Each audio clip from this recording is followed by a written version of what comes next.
Hello there, Internet and super amazing creatures of the beyond. Today, we're going to play a very short game.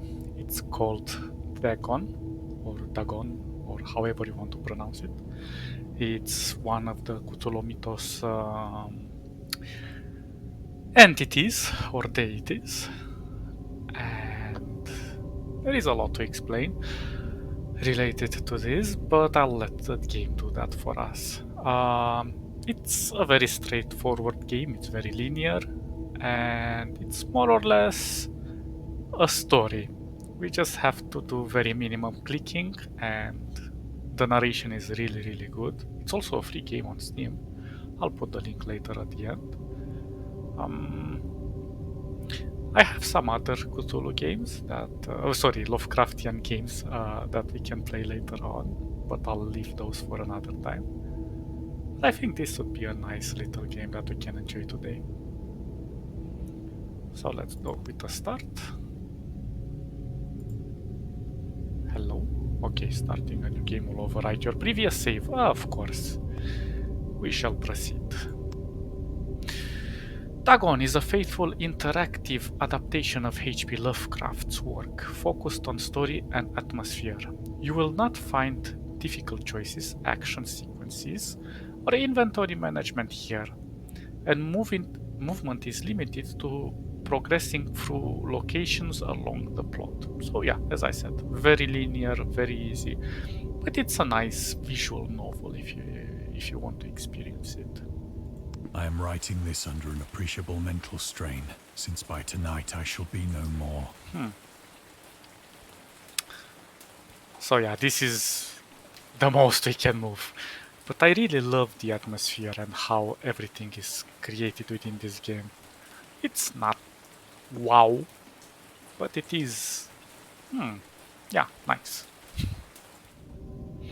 So, during the game you will encounter interactive elements. Some of them will allow you to continue your journey, others reveal interesting facts about the original short story, its historical background, and the author.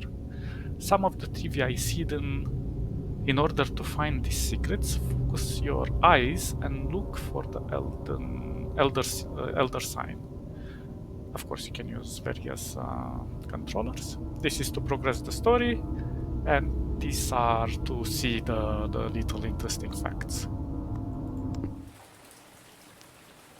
So this is if we want to progress the story.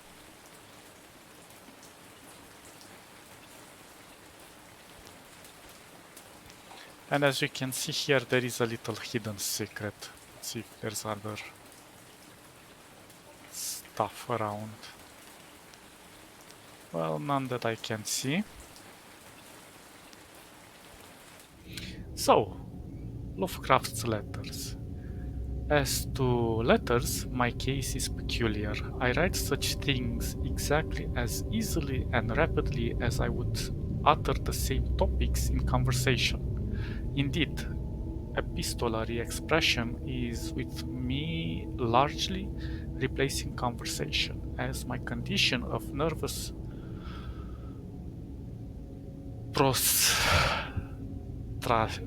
prostration becomes more and more acute. I cannot bear to talk much now, and am becoming as silent as the spectator himself. My how do you pronounce this? Loquacity extends itself on paper. H.P. Lovecraft to Reinhard Kleiner, December 23rd, 1970. So yeah, some of the words in English are difficult for me to pronounce as I'm not native from this planet. So yeah, you'll have to bear with me. Throughout his life, Lovecraft penned around 100,000 letters to his friends and fans, out of which about 10% survive to this day. But his tendency to endless correspondence was a relative late growth. In youth, I scarcely did any letter writing. Thanking anybody for a present was so much of an ordeal that I would rather have written 250 lines pastoral or 20-page treatise on the Ring of Saturn. Selected letters 1929-1931 H.P. Lovecraft. Lovecraft would often skip meals to afford postage. Collection of his correspondence have been published in various books, and selected letters can be found online. Some readers consider them his most important legacy. So yeah, interesting little character. Well, in real life, I mean. So you can read the Discover Trivia immediately or go back to them later in the main menu. Turn off displaying trivia if you find that that the future distracts you from the story. This can be changed anytime in the options. Well, we're gonna leave it. We might read more about it. So I suppose this is morphine, looking at it. Penniless, and at the end of my supply of the drug which alone makes life endurable, I can bear the torture no longer, and shall cast myself from this garret window into the squalid street below. Interesting approach. Do not think from my slavery to morphine that I am a weakling or a degenerate. Really? Well, who would have thought that? Who would have ever dared to think that if you're on morphine, your mind would not be very stable?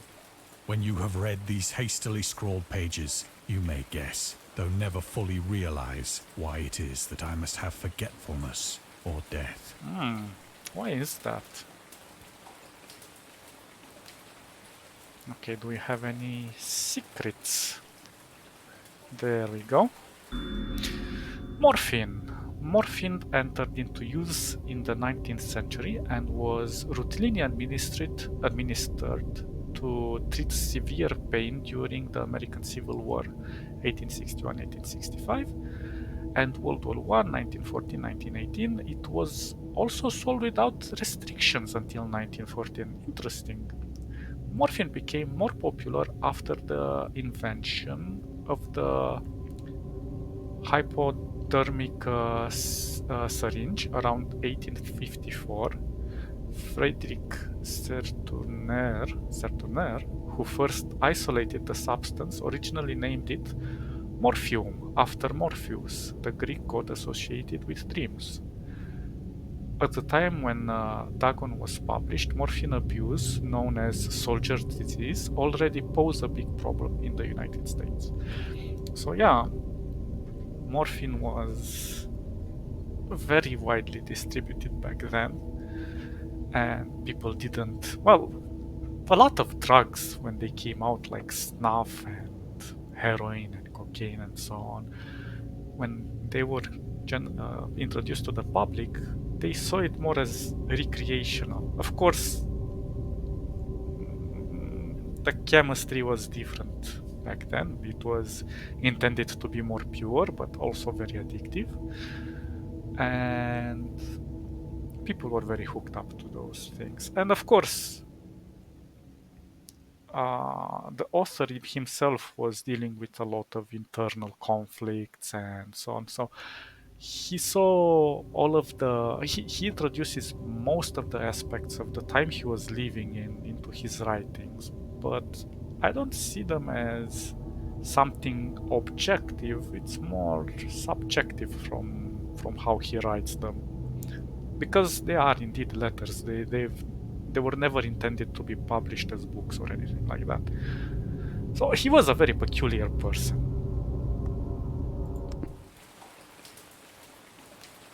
Okay. It was in one of the most open and least frequented parts of the broad Pacific that the packet of which I was supercargo fell a victim to the German sea raider. I also love the composition of his stories, mini stories. They're very artistic in a way. And usually the protagonist, or at least the main character that presents the stories, are people of culture.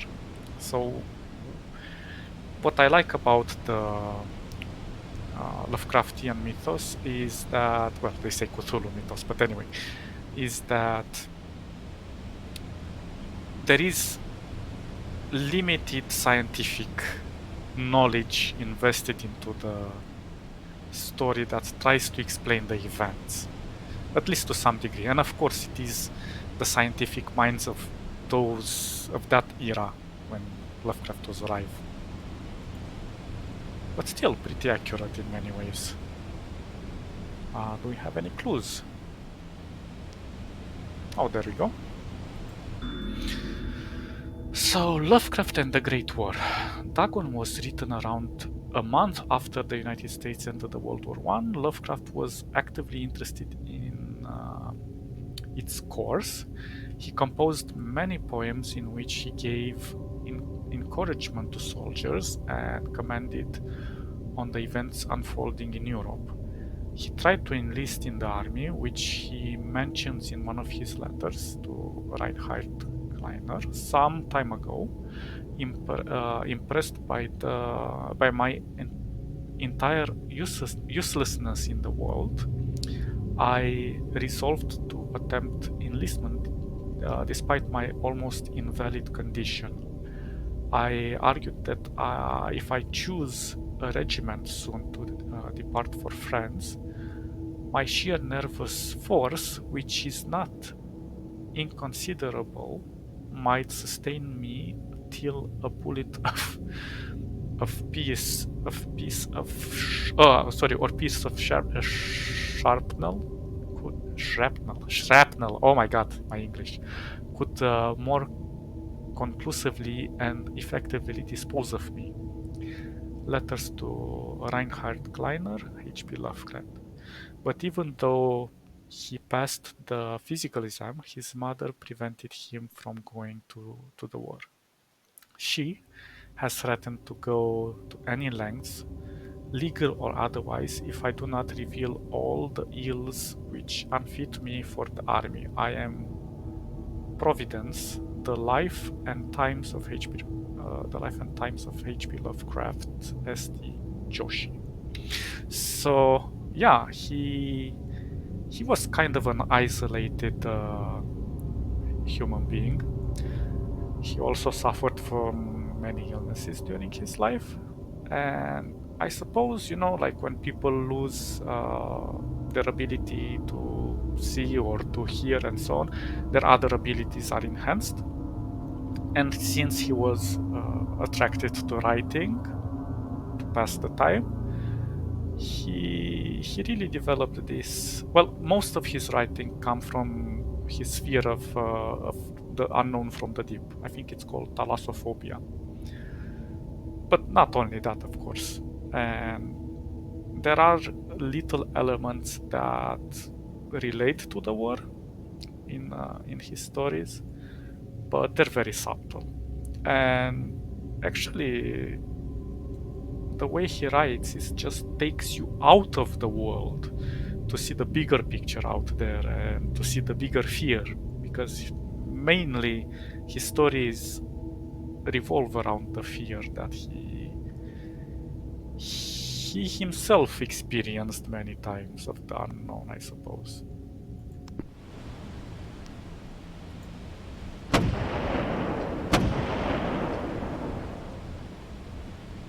The Great War was then at its very beginning, and the ocean forces of the Hun had not completely sunk to their later degradation.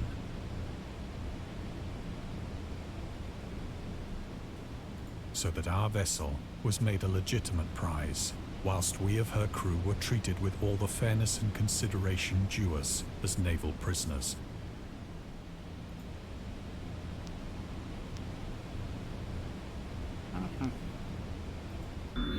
So the Huns. The Huns were Central Asian nomads who established a dominion in Europe and invaded the Roman Empire in the 5th century AD. They were known as brutal, deadly warriors and masters of quick raids who also developed powerful composite bows.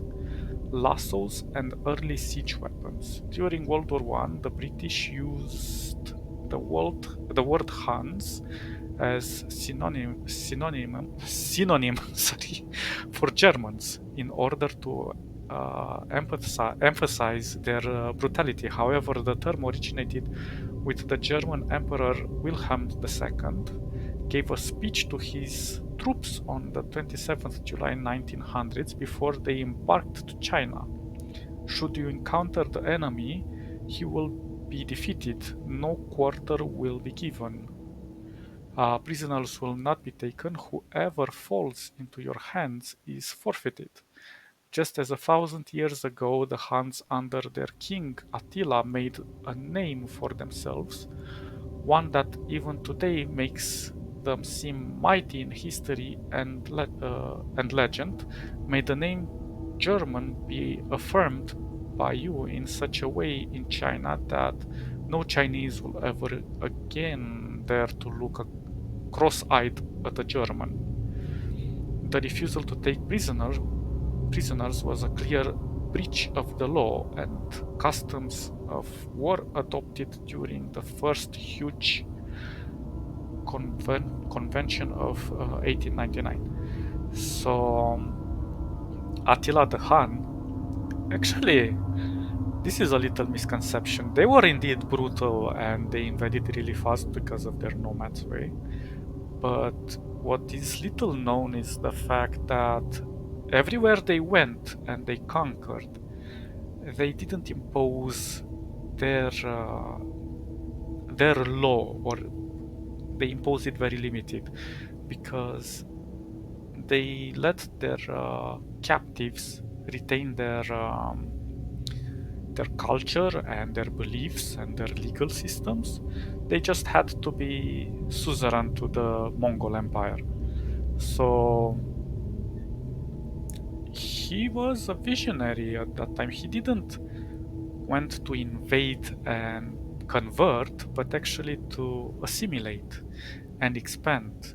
And he would have been very successful, but he was very old towards towards the end of his campaigns. So his legacy didn't go on very much because of how the Mongol Empire was divided and how his children had to divide the empire between themselves. Well, the idea is that eventually the empire disintegrated to a smaller land, and they are remembered as a force to be reckoned with because of their tactics. But they were not necessarily ruthless. They were very permissive and very flexible. And of course, their expansion in history, as far as I know, they didn't went for civilians. They fought with the armies and they made the civilians embrace the Huns in a way, as their overlords. Well, nice story. So yeah, the premise here is not very accurate between Germans and Huns.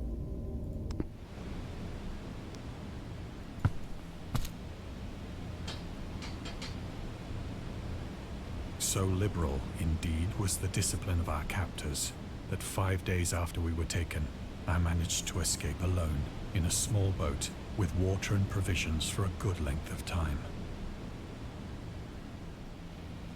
Yeah, so this guy was running away from the war, I suppose. Do we have any clues here? No, no clues. Well, that's kind of sad.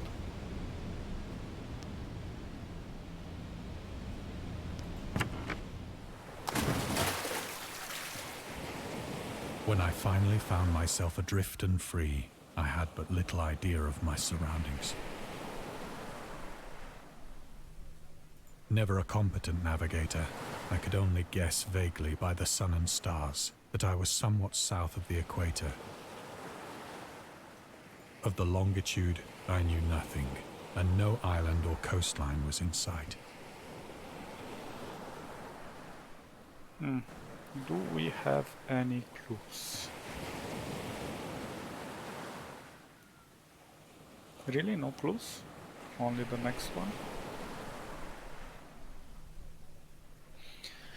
Yeah, so in the middle of the ocean, for prolonged periods of time, under the sun and in the solitude and the deep expanse of the blue, it's relatively safe to say that you're going to go insane. The weather kept fair, and for uncounted days I drifted aimlessly beneath the scorching sun, waiting either for some passing ship or to be cast on the shores of some habitable land. So I have a little bit of water. Oh, there we go. So the return to short stories. Dagon was written in July 1917 and first published in 1919 in the Vargan, an amateur magazine focused on the supernatural. The story is the first of his stories that introduced the element from the Cthulhu mythos. Dagon itself, a pagan cult worshipping Dagon, later appears in the shadow over Innsmouth, one of Lovecraft's most popular works. 1917 is also the year when he wrote The Tomb, a story about Jervis Dudley, a daydreamer who discovered a mysterious mausoleum in the woods by his house and became obsessed with it. These two works marked Lovecraft's return to short stories writing after he burned most of his attempts at the genre 9 years prior and decided to concentrate on poetry. Lovecraft stated that it was his friend William Paul Cook, a literary publisher and critic, who convinced him to start writing weird fiction again. I actually never read any of his poetry, which is interesting. I should check it out.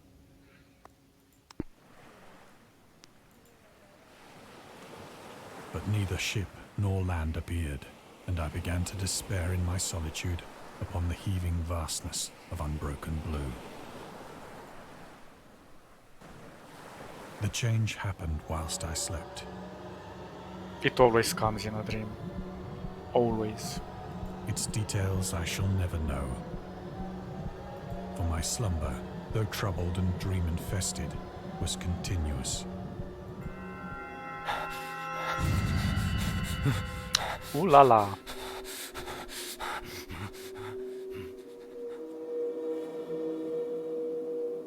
Come on.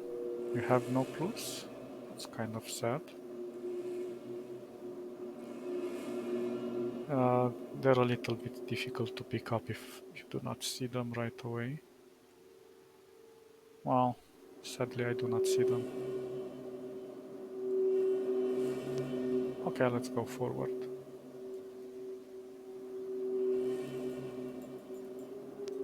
When at last I awoke, it was to discover myself half sucked into a slimy expanse of hellish black mire, which extended about me in monotonous undulations as far as I could see, and in which my boat lay grounded some distance away.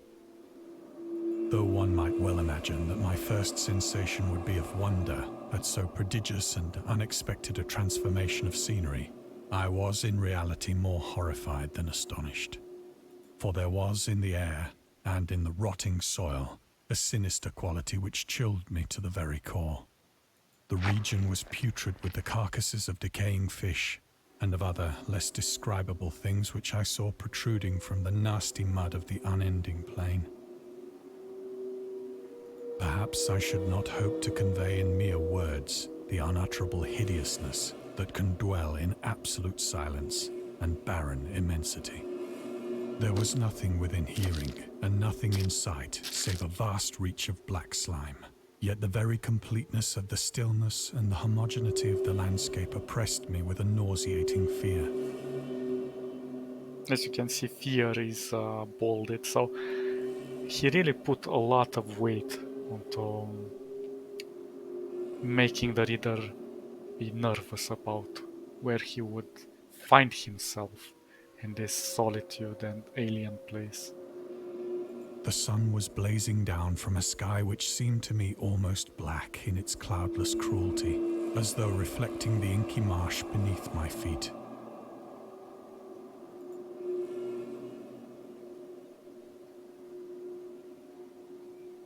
Looking for clues. There we go. It's a sauropod. The origins of Dagon. Dagon seems to be inspired by Fishhead, a short novel by Irvin S. Cobb about unnatural affinities between idiot and and a strange fish of an isolated lake. Supernatural horror in literature. H.P. Lovecraft. And Lovecraft's dream about a strange island emerging from the ocean and him crawling in the ooze that covered its surface. I dreamt that whole hideous crawl and can yet feel the ooze sucking me down in defense of Dagon.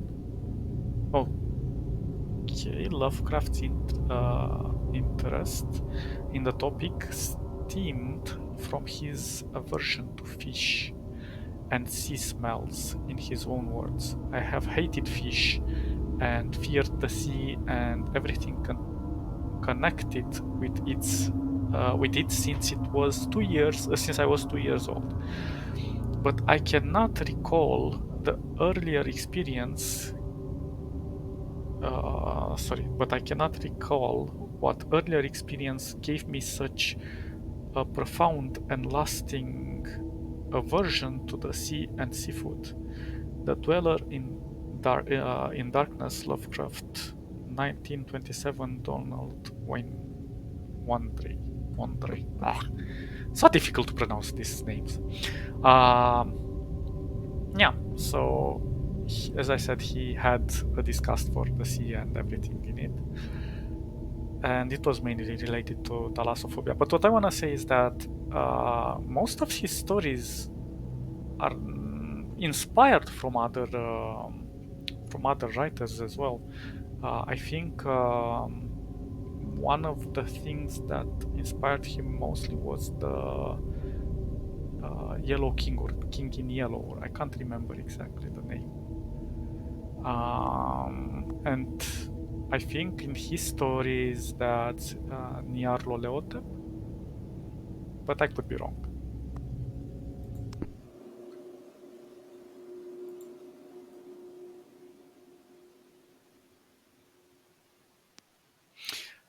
And most of the deep ones in the stories have their own realms and so on.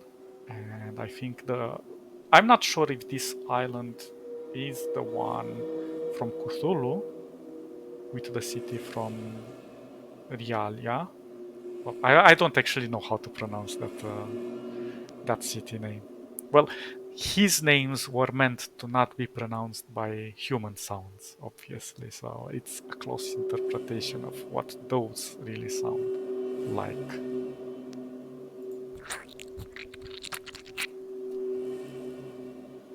As I crawled into the stranded boat, I realized that only one theory could explain my position. Oh, do tell.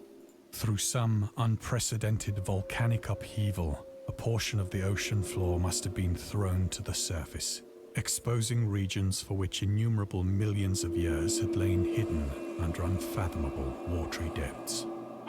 As I said, facts.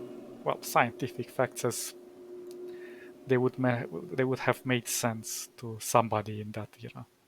Although, let's be honest, that blob in the distance, it's not very natural, is it? So great was the extent of the new land which had risen beneath me that I could not detect the faintest noise of the surging ocean, straining my ears as I might. Nor were there any seafowl to prey upon the dead things.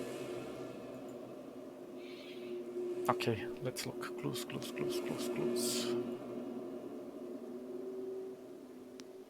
Oh, there we go.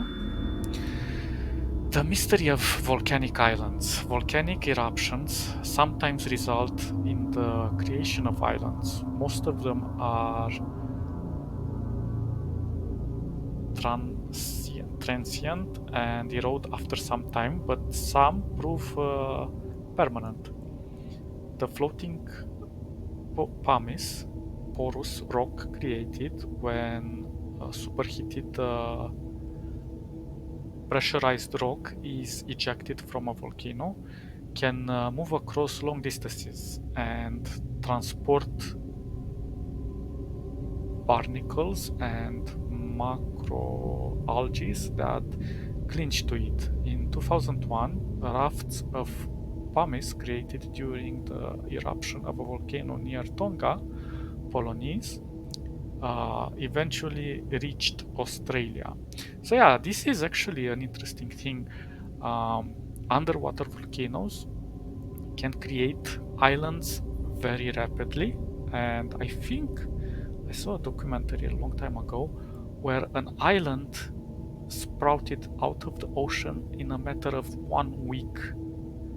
And after most of the volcanic activities kind of dimmed down, there was starting to show some vegetation because birds were coming and bringing seeds and so on to the fertilized new island. Well, it wasn't a big island. It wasn't bigger than maybe 500 meters when it sprouted out. You know, it was a small beach.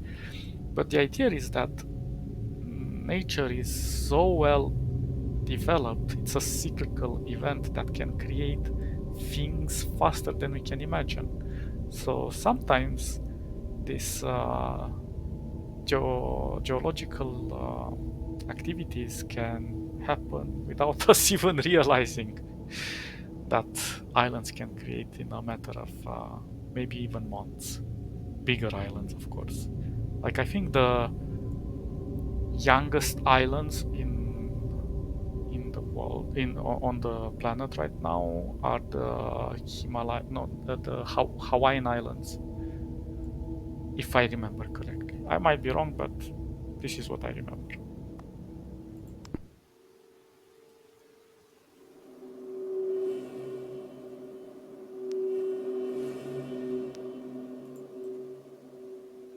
For several hours I sat thinking or brooding in the boat, which lay upon its side and afforded a slight shade as the sun moved across the heavens. As the day progressed, the ground lost some of its stickiness and seemed likely to dry sufficiently for traveling purposes in a short time. That night I slept but little, and the next day I made for myself a pack containing food and water, preparatory to an overland journey in search of the vanished sea and possible rescue. Possible?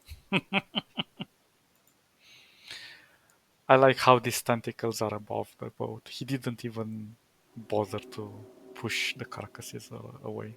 But interestingly enough, all these carcasses are persistent, even without water or algae to sustain them. Let's see, any clues? No clues for us?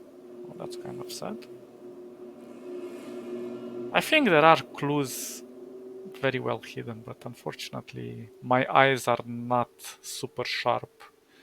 And as I stated before, I have severe dyslexia, so what can we do? We do what we can. Next. On the third morning, I found the soil dry enough to walk upon with ease. I was going to say that I really love the story. This is a short excerpt from the whole story of Dagon. And I think there is a movie adaptation that really did the story justice. An older movie, you should check it out. Can't remember it exactly right now. I think it's called Dagon. But then again, there are many Cthulhu Mythos movies out there. The odor of the fish was maddening, but I was too much concerned with graver things to mind so slight an evil, and set out boldly for an unknown goal. Okay, why would you walk during daytime? That's the worst idea.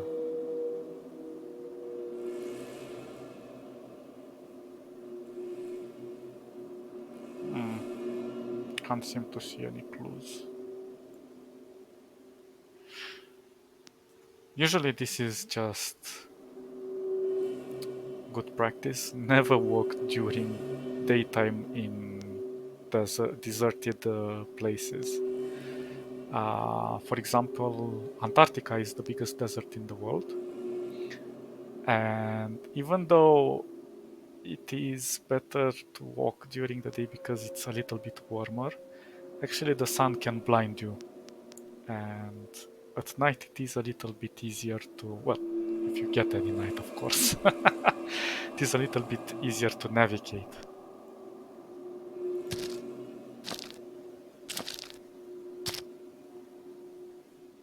All day I forged steadily westward, guided by a faraway hummock which rose higher than any other elevation on the rolling desert.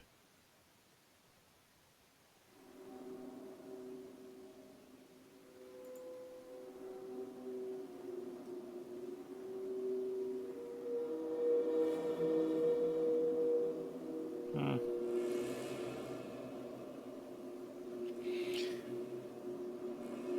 Really? There are no other clues?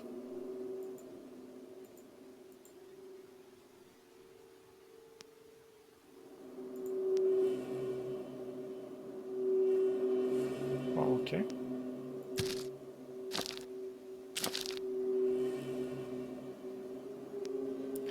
That mountain looks small, but I bet you it will be big, if I remember the story correctly. Nice little well. I'm looking for clues because I know there was. I looked into the settings for the clues, and there were plenty of those on this that we need to discover. I did start the game for like a few minutes at the beginning just to see if it works and everything, but I didn't continue too far. And usually this game doesn't take more than 10 minutes. It takes more now just because I'm curious to explore everything and read and stuff.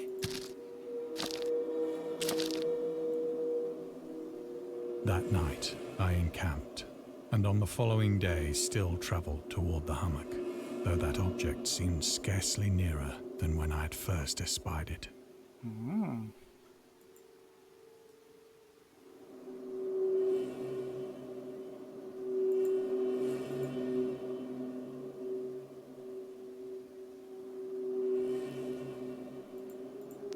Oh, there we go. So, the horrors of the ocean. The creator of the Cthulhu mythos and the fictional underwater city of Rilaya, Ra- Rilia, Rilia, Rilia. Let's just call it Rilaya, was convinced that the life could not exist at the bottom of the ocean because the water pressure would make it uninhabitable. Today we know that the darkest depths of the oceans are home to many peculiar organisms.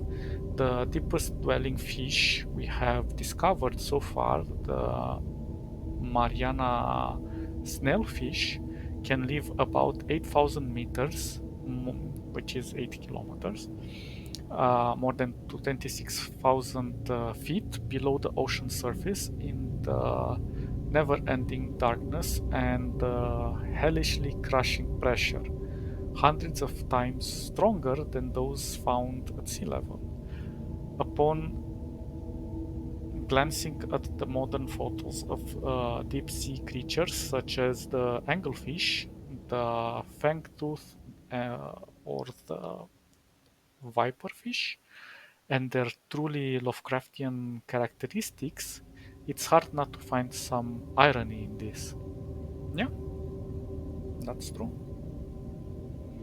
So basically, the bottom of the ocean is very alien to us. We've managed to probe some of the deepest parts. I'm not sure if we went all the way to the deepest spot in the ocean. Possibly we have, I don't know. But I know that we know less about the oceans or the bottom of the oceans than we know about the surface of the planet.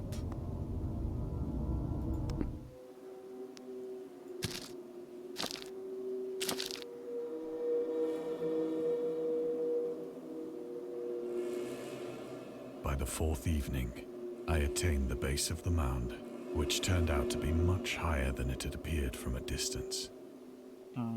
Told you guys. An intervening valley setting it out in sharper relief from the general surface. Too weary to ascend, I slept in the shadow of the hill. Cozy. I know not why my dreams were so wild that night, but ere the waning and fantastically gibbous moon had risen far above the eastern plain, The gibbous moon.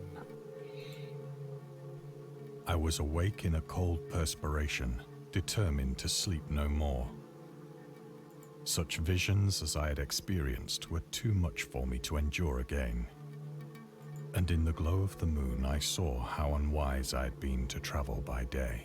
Duh, I did tell you guys, you should travel at night in deserted places. Well, not necessarily Antarctica, but like in the Sahara Desert or something like that, or the Gobi Desert. Without the glare of the parching sun, my journey would have cost me less energy. Correct. Indeed, I now felt quite able to perform the ascent which had deterred me at sunset. Picking up my pack, I started for the crest of the eminence. Eminence. Ooh. Let's look for... Oh, there we go. Little clue. The loner. Contrary to popular opinion, Lovecraft was not an ever frowning, eccentric, grumpy loner. Well, okay, I didn't know much about him otherwise. He considered himself to be a person who appreciated humor. Moreover, he would often meet with friends in his apartment or at various cafes in Brooklyn and Manhattan. At times, his social life was so intensive, his work would suffer for months. Well, I didn't know that he was a party animal. There was a point when he finally decided he needed to put an end to daily meetings and loitering in New York cafeterias and resorted to hiding at home and reading with the main room light turned off, pretending he wasn't there whenever a friend knocked on his door. He also had another method of deterring his guests, which involved greeting them in bathrobe with unmade bed visible in the background and piles of paper scattered across the floor. So he was a lovely fellow. He was like, yeah, I like to spend time with you guys. You're awesome, but too much is too much. I have to go back to work. Well, who knows? I did say he was a peculiar person. From what I know. Obviously, we can never fully know a person from history, but, well, this is the best we can get. Let's get the backpack. I have said that the unbroken monotony of the rolling plain was a source of vague horror to me. But I think my horror was greater when I gained the summit of the mound and looked down the other side into an immeasurable pit or canyon, whose black recesses the moon had not yet soared high enough to illumine. I felt myself on the edge of the world. There is this effect, squarish effect to the sides. Well, I suppose this is... I think this game is made in Unity, I'm not sure. So I think it's an engine limitation to how light is. Or maybe how they created the light here, who knows. Peering over the rim into a fathomless chaos of eternal night. Eternal night. And as you can see, the graphics are not super wow, but the fact of how they describe the atmosphere, how they visualize the atmosphere from the book, it's very accurate and it gives that unsettling fear. I really love it. And the writing just fits right in. Through my terror ran curious reminiscences of Paradise Lost, and of Satan's hideous climb through the unfashioned realms of darkness. Oh dear, poor Satan. He's mentioned everywhere. Now he's supposed to take credit for everything. As the moon climbed higher in the sky, I began to see that the slopes of the valley were not quite so perpendicular as I had imagined. Do you have any clues?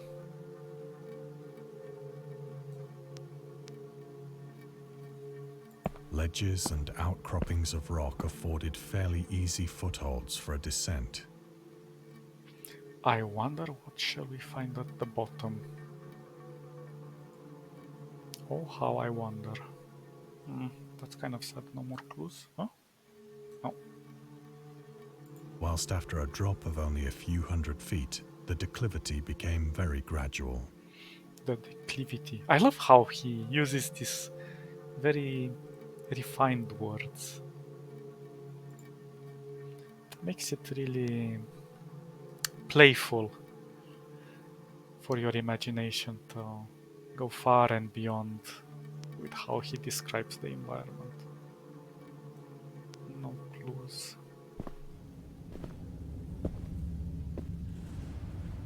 Urged on by an impulse which I cannot definitely analyze, I scrambled with difficulty down the rocks and stood on the gentler slope beneath, gazing into the Stygian deeps where no light had yet penetrated. Stygian deeps. I love that. All at once, my attention was captured by a vast and singular object on the opposite slope, which rose steeply about 100 yards ahead of me. I suppose that is the monolith. An object that gleamed whitely in the newly bestowed rays of the ascending moon.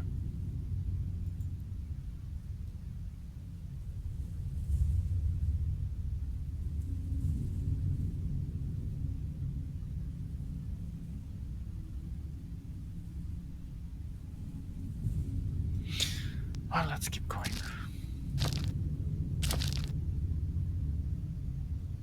That it was merely a gigantic piece of stone, I soon assured myself. Really? But I was conscious of a distinct impression that its contour and position were not altogether the work of nature. I wonder what gave you that idea. A closer scrutiny filled me with sensations I cannot express. Oh, please do express them.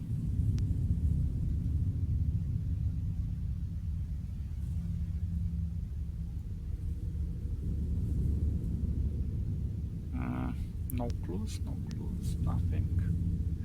Either I'm super blind or they're very small. But we shall look at the end.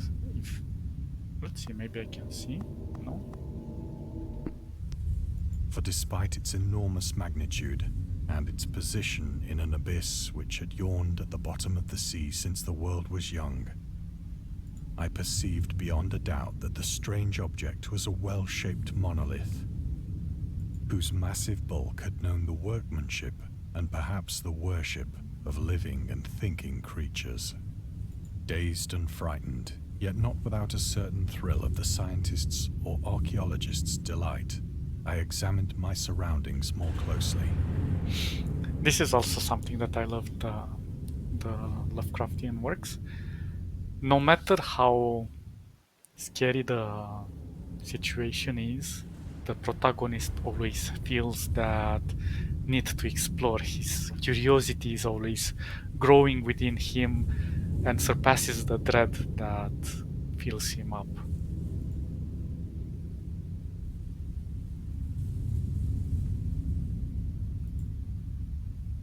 Well, I guess the only way is forward.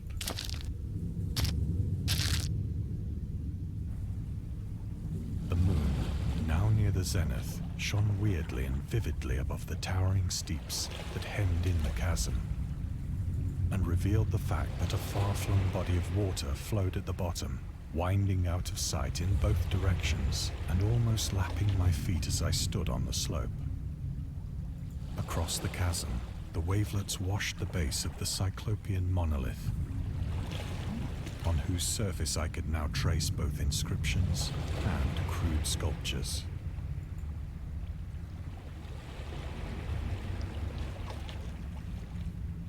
Come on, really no more clues?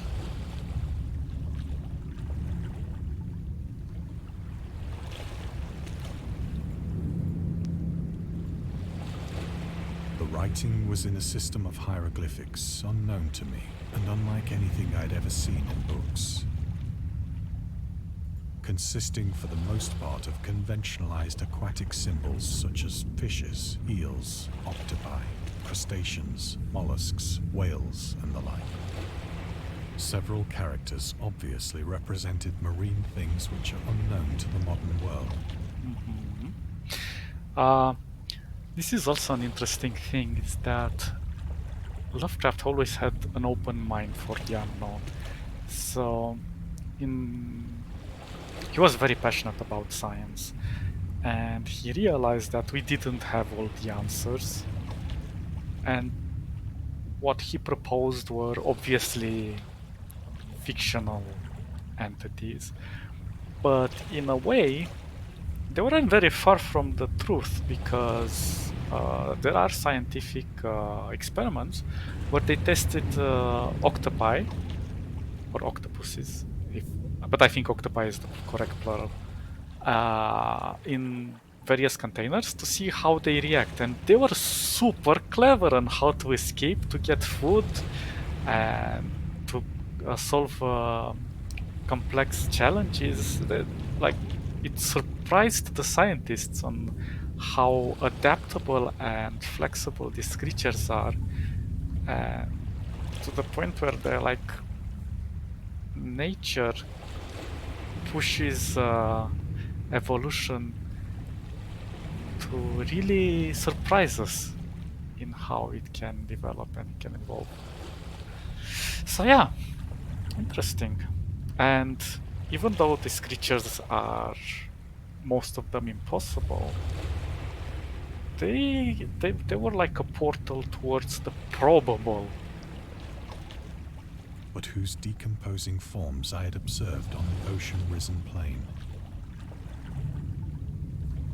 It was the pictorial carving, however, that did most to hold me spellbound. I love how he's saying a story within a story.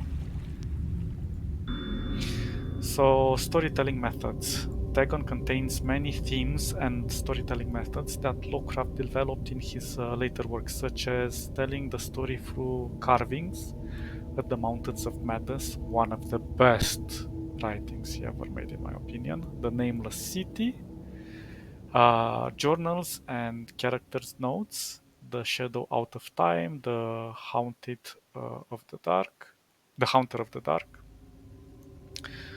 Islands emerge from the ocean, The Call of Cthulhu, or fictional beings and deities based on real events and mythologies. Migo in the Whisperer in the Darkness. He had a lot of things with dark and darkness.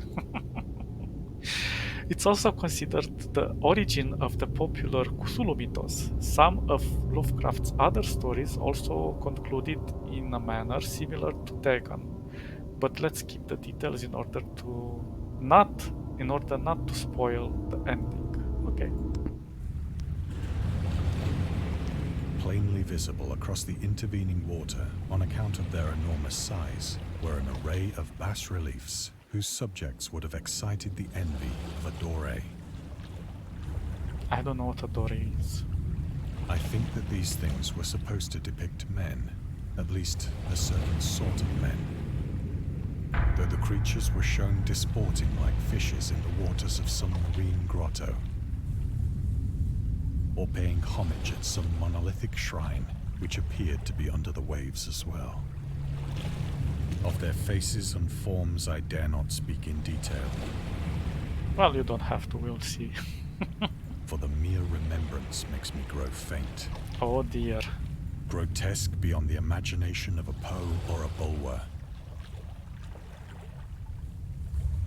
They were damnably human in general outline, despite webbed hands and feet, shockingly wide and flabby lips, glassy, bulging eyes, and other features less pleasant to recall. So he gave a sinister intelligence to this creature, to these creatures that haunted the character's dreams, of course, and through extension towards the reader. Curiously enough, they seem to have been chiseled badly out of proportion with their scenic background.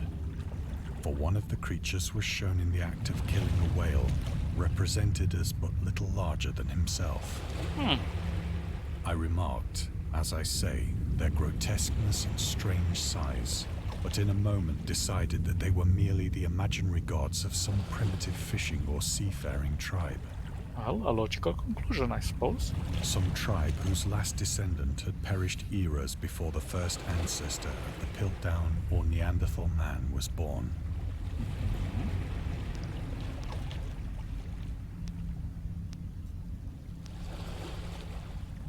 Awestruck at this unexpected glimpse into a past beyond the conception of the most daring anthropologist, I stood musing whilst the moon cast queer reflections on the silent channel before me. Then, suddenly, I saw it. What? With only a slight churning to mark its rise to the surface, the thing slid into view above the dark waters. Fiend-like and loathsome, it darted like a stupendous monster of nightmares to the monolith. Good thing it's with his back towards us, huh? About which it flung its gigantic scaly arms, the while it bowed its hideous head and gave vent to certain measured sounds. Well, that's mean towards him. Why do you say hideous head?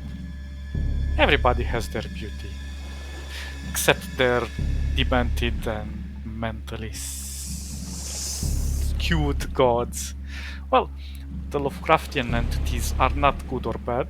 They're just indifferent to humanity. It's like they are so vast and so advanced that we look like mere ants. So if they step on us by accident, they wouldn't do it out of spite, hate, or anything like that, or even out of curiosity. It would be just nothing to them. And also they are... I think I went mad then. Yes, you did. And also their representation in the real world, well, real in quotes, it's usually through dreams, is that they cannot be defeated. That's the most amazing things. Because they are beyond reality. And most of the characters that play through the Lovecraftian stories eventually do go mad. Of my frantic ascent of the sloping cliff and of my delirious journey back to the stranded boat, I remember little.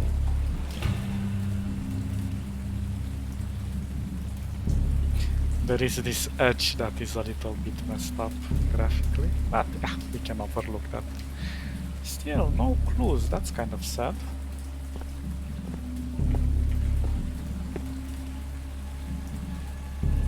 I believe I sang a great deal and laughed oddly when I was unable to sing.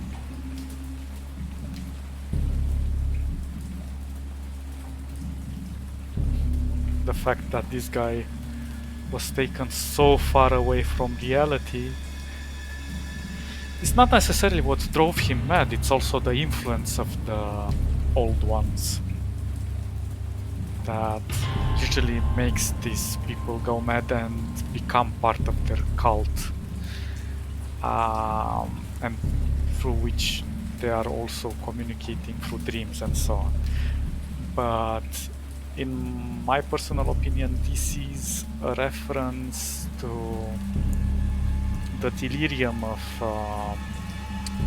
morphine during wartime, but it's a very subtle message.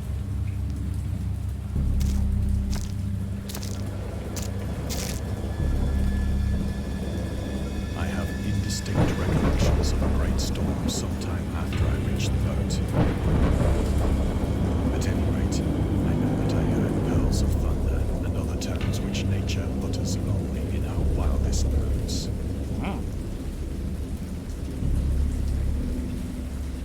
Oh. We fainted. When I came out of the shadows, I was in a San Francisco hospital. Brought thither by the captain of the American ship which had picked up my boat in mid-ocean. In my delirium, I had said much, but found that my words had been given scant attention. Of any land upheaval in the Pacific, my rescuers knew nothing. Nor did I deem it necessary to insist upon a thing which I knew they could not believe. Probably the best thing you could do here is not talk about things you cannot prove they exist. Okay. The journalist. Lovecraft was a prominent figure in the world of amateur journalism. In 1950, he started publishing his own journal called The Conservative, which included political and social commentary, poetry, short stories, and literary criticism written by him and other authors. Howard was a skilled wordsmith, but he also took criticism to heart, which resulted in his decision to step away from writing poetry and concentrate on weird fiction again for the first time. Also, Howard was HP. Oh, I didn't know. For the first time since his teenage years. Dagon, published in 1919, is one of the short stories written during that period. In this example excerpt from The Conservative, the master of horror fiction explains his attitude towards warfare and the idol of world peace. Why an insane human being can believe in the possibility of universal peace is more than conservative can fathom. Should the entire civilized world agree simultaneously to disarm one or more nations, would undoubtedly retain secret armaments and at the proper time take advantage of their more altruistic and less astute contemporaries in a wild career of conquest against unarmed victims. No country is or ever can be above warfare until the basic impulses of the human animal shall have miraculously changed, which is quite true in a way, because no matter how much we do aspire towards being constructive and wanting world peace, there is always that part of humanity that is very savage in nature. So, in a way, his stories do embody that savageness. It transforms it puts the protagonist in a corner where he has to appeal to his savage nature in order to appeal to his survival instincts, of course. So what he is kind of trying to explain here is that it's in our nature to have that animalistic urges. Now, obviously, our humanity and by extension our moral and empathy aspects of who we are try to prevail over animal instinct, but we can never truly say that we will never find that animalistic instinct. We will never unleash that animalistic instinct when we feel threatened or cornered. if that makes any sense. If not, well, what can I do? I'm a little animal myself.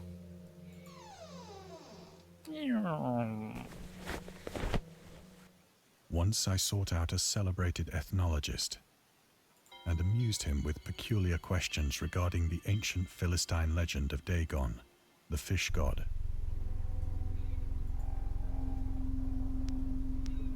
There we go. So Dagon, or Dagon, was the main deity of the Philistines, worshipped throughout the Middle East as the ancient god of fertility and crops. In Hebrew, the word Dagon was a common noun for grain. The rulers of Akkad, Mesopotamia chose him as the patron saint of their war conquests. He also appeared as the judge of the dead in an Assyrian poem and an underworld prison warder, not warden, whatever, in one of the Babylonian texts.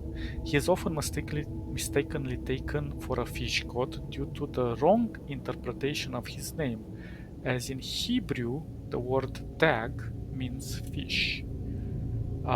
In H.P. Lovecraft's work, Dagon is an underwater deity ruling over the deep ones, a humanoid race with fish traits that resides in the oceans. He is worshipped by a secret cult called the Esoteric Order of Dagon.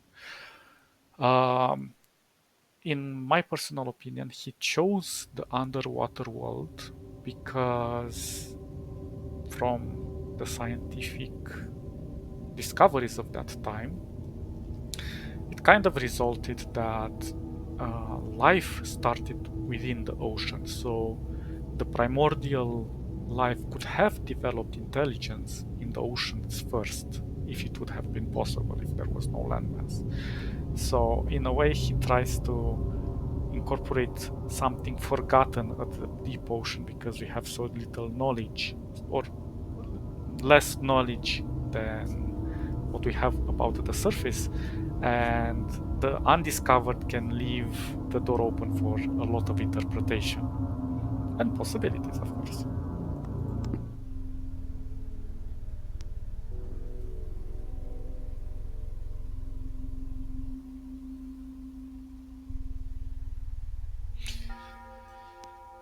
Yes, let's go there. But soon perceiving that he was hopelessly conventional, I did not press my inquiries. Oh, so he was just mediocre. Ooh, we have little clues here. The Marketeer. Lovecraft's attempt to find a job in 1925 were influenced by advice he received from friends. Among others, he started freelancing for a marketing magazine where he would write announcements and commercials. Feel free to judge his copywriting skills for yourself. From an ad from Curtis Woodwork. Curtis Woodworks embraces both the usual structural units and the cleverest contrivances of built-in or permanent furniture such as bookcases, dressers, buffets, and cupboards. Every model is conceived and created with the purest art, ripest scholarship, and mellowest craftsmanship which energetic enterprise can command, and made to conform rigidly to the architecture of each particular type of home. The cost, considering the quality, is amazingly low, and a trademark on the individual pieces prevents any substitution by careless contractors. Source. So, Lovecraft Studies, Volume 7, Number 1, H.P. Lovecraft, S.T. Joshi. I think I want him to do my marketing campaigns. Because he's so eloquent in his wording. I'm joking, of course. Let's see what does this say. So, August Derleth and the Cthulhu Mythos. August Derleth was the American writer and anthologist. He also befriended Lovecraft and published many of his work through his company, Arkham House. And if you remember, guys, Arkham was usually the institute that is related to the occult. But interestingly enough, Arkham is also the psych ward or the loony what's it called, the hospital for mental criminals in Batman. So that was also a nice reference to H.P. Lovecraft in there. Although he greatly contributed to the popularization of the author's work after his death, he is surrounded by numerous controversies. One of his most questionable decisions involved introducing the good versus evil doctrine. Derleth was a devout Catholic to the Cthulhu mythos, which contrasted with Lovecraft's view of the world and his approach to cosmic horror.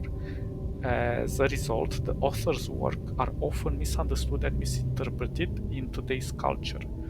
It is also worth noting that Lovecraft was never really interested in creating a mythology, and the term Cthulhu mythos was considered by Derleth after the author left the mortal plane. So, in other words, the Cthulhu mythos was invented by this guy Derleth, and as I said, Lovecraft never conceived good or evil in his writings or in his characters or in the creatures that he portrays. It's only an experience that people are thrown into. And since the experience is so wild and so alien to them, they inevitably go insane because they cannot understand what's happening to them. And it's beyond their. Imagine like you are being thrown into a black hole and all the physics that you understood in what we call reality just break apart and nothing makes sense anymore, and all of your senses are overwhelmed and everything just breaks apart in front of you. Of course you would lose your sanity. The same happens here. This is exactly the feeling that Lovecraft tries to inspire. The fact that what we truly do not understand and we try to make sense through our conventional means just makes our mind break. And of course, he refers to very extreme parts of the unknown of this cosmic horror.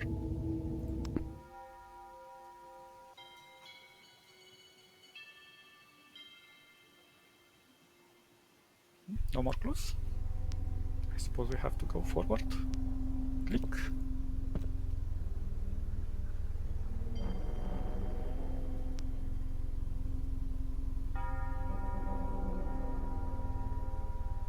Oh, come on, really? I just clicked here for nothing?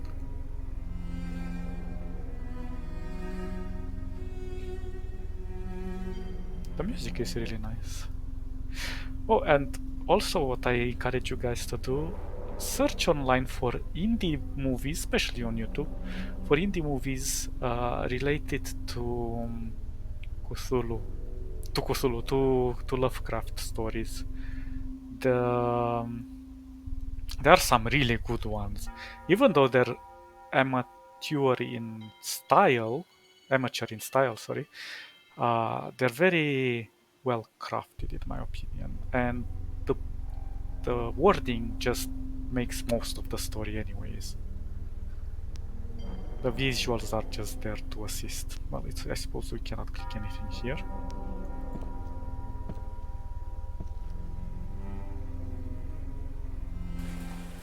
It is at night, especially when the moon is gibbous and waning, that I see the thing.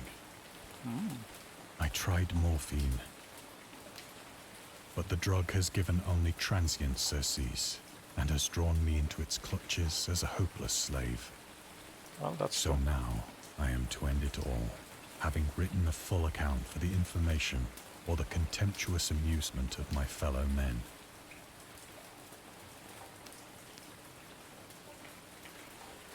So we are back in the main room where we started. Lovecraft on tobacco and alcohol. Lovecraft hated tobacco even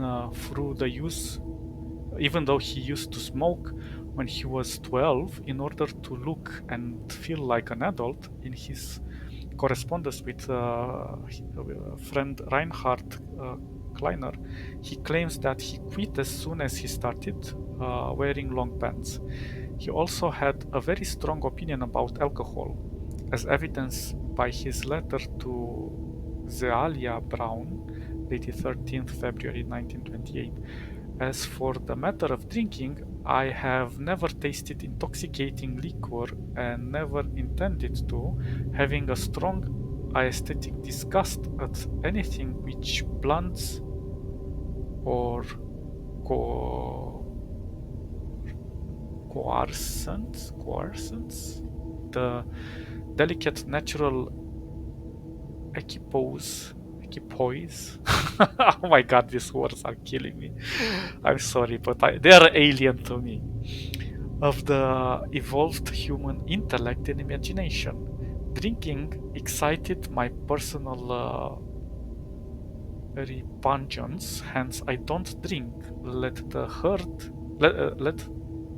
herd do what they will.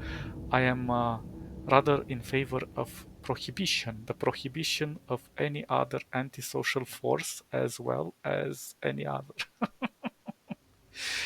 Source: the Spirit of Revision, Lovecraft Letters to Zelia Brown. Blah blah blah blah blah blah blah blah blah blah. Anyway, yeah. Interestingly enough, well, I think in that period it was the prohibition time of alcohol, but he does make an interesting point because these are just tabiats or vices with tobacco and alcohol, and he kind of saw maybe through his friends that, and not necessarily only related to alcohol, because alcohol at one point was considered illegal or as a drug actually, as also as coffee was part of that list if I remember correctly. And he kind of pointed out that you create this dependency with because there wasn't many regulation back then to alcohol, tobacco, and so on. So anybody could drink it at any age, I suppose. But the point is that he didn't want to make a dependency for his work, even though it gave him maybe that edge, even related to drugs and so on, that he repulses. He understands that people who find inspiration through drugs, alcohol, tobacco, and so on, well, not tobacco, but other things, don't really... they're taking shortcuts to their inspiration instead of fully developing it. So that's just my take on it.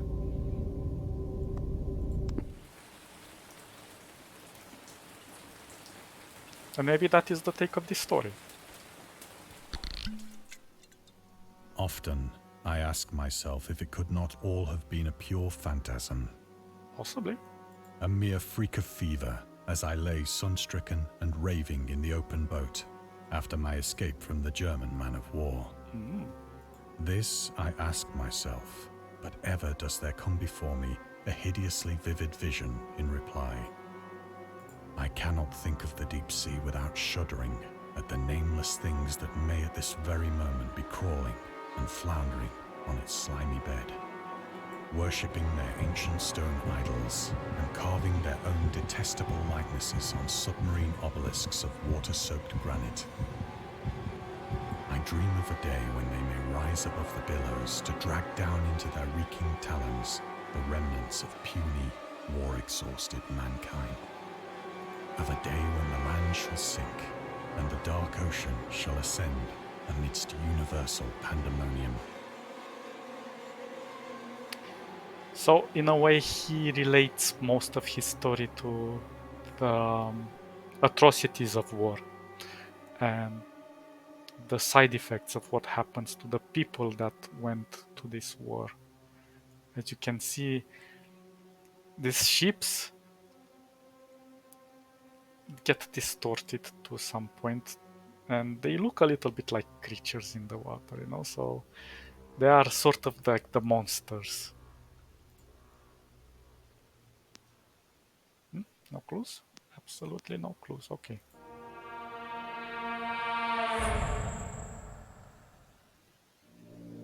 The end is near. I hear a noise at the door, as of some immense slippery body lumbering against it.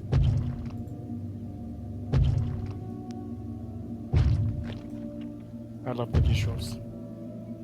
No more clues. So yeah, this is how dementia starts when you're too hooked up on this. And this is where paranoia, fear, and everything just starts to combine in your mind, and you see things that are not there. It shall not find me.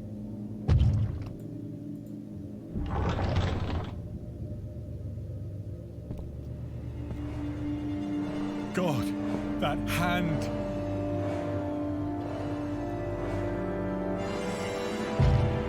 The window! The window! Oy, oy. What can we do? There's nothing else to click, obviously. Well, click.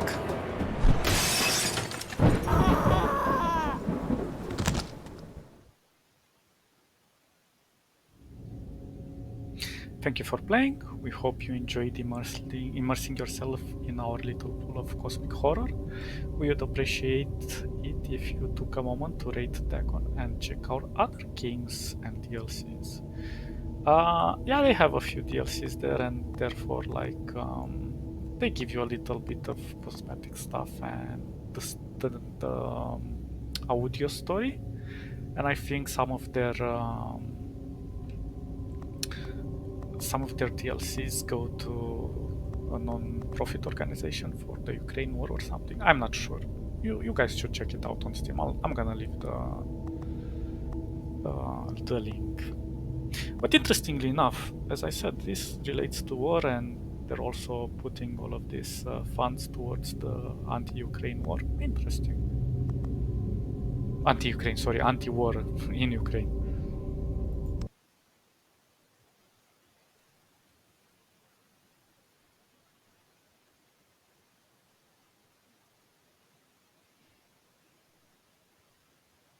Oh, come on, load. I want to check something. Well, I did tell you guys there are some things that we did not see. I have no clue where they are. The little glass bottle is another DLC. This one is not out, if I remember correctly. But they're just giving you other little extra stuff aside from what you have in the game. I think they expand a little bit the game, but not by much. They're very short from what I read in the description and the reviews. But I highly recommend you guys take it. I might buy it to see what the little glass is about, and we might play it in the next session, but we shall see. So yeah, I hope you guys enjoyed our little game. Hope you had a little bit of relaxation into the cosmic horror and what lays beyond it. And you accept the all great Azathoth in your heart and mind. The blind idiot god. Okay, guys, stay awesome. See ya later. Bye, bye, bye, bye, bye, bye.